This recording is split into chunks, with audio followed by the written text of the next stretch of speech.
Kinabukasan nang nakuha natin ang ating mulberry na ating na-rescue, ganito na ang itsura ng ilog dito. Dahil nga mas tumakas ang bagyong Maymay. Buti na lang nakuha natin ang mulberry kahapon. Kung hindi, tiyak hindi na natin ito maaabutan. Doon nga natin banda na-rescue yung puno na yon. Nakahapon kitang-kita ang mga bato ng ilog. Ngayon, hindi na. Akala ko nga rin kahapon na tuluyan ng pahina ang bagyo, pero kabaligtaran pala at ganito nga ang nilakas ng agos sa ilog. At least ang importante na rescue natin yung mulberry. Kita nyo naman mga idol, hindi na natin kayang puntahan ang ilog na yan dahil napakadelikado, kaya na tayong tangayin. For today's video, may pakay tayo mga idol. Hindi na nga ako nag-atubiling balikan ito. Kanina galing nga tayong tindahan at pagbalik natin, nakakita nga na naman tayo ng ating i-rescue ngayon. At sa puntong to, akala ko tuluyan na siyang naanod ng malakas na rumaragasang tubig sa ilog. At laking tuwa naman natin nung nakita natin na nakakapit pa nga siya sa mga sanga sa tabi ng ilog. At dito pinag-iisipan natin ng maigi kung paano natin i-rescue ang puno na yon. Dahil sa lakas ng agos ng tubig,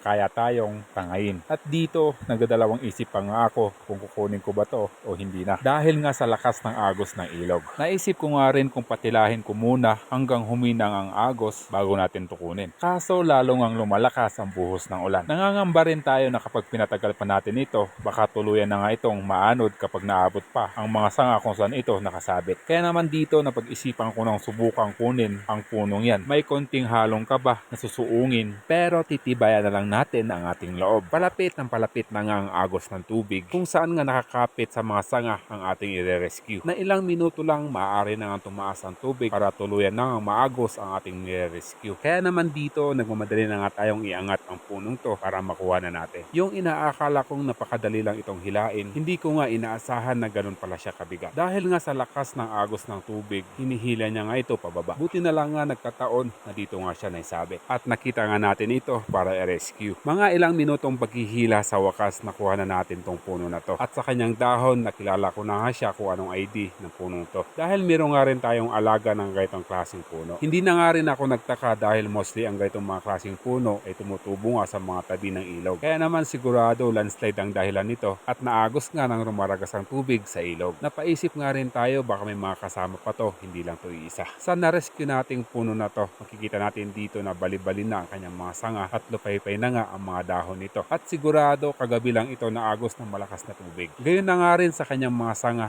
puro gasgas ang inabot ng punong to. Maging sa mga ugat, may bali-bali at gasgas na rin ito. At dahil wala nga ni isa tayong dalang gamit dito, dadalhin na nga natin ang boto sa ating workshop area. At doon na natin to bibigyan ng pagkakataon para maitanim. Sa next day kapag tumila na nga ang malakas na agos sa ilog, susubukan nga natin itong puntahan na magbabaka sakaling may mahanap pa nga tayo ng mga ganitong klaseng puno para i-rescue. Ngayon nga meron na naman tayong panibagong alagaan na isang klaseng puno na siyang aabangan din natin hanggang mabuo bilang ganap na bonsai. At ngayong nakarating na tayo dito sa ating workshop area, bago natin ipagpatuloy ang video natin about sa na-rescue natin ngayon, abangan nyo yan mga idol. Sa ngayon, i-enjoy muna natin ang patak ng mga ulan.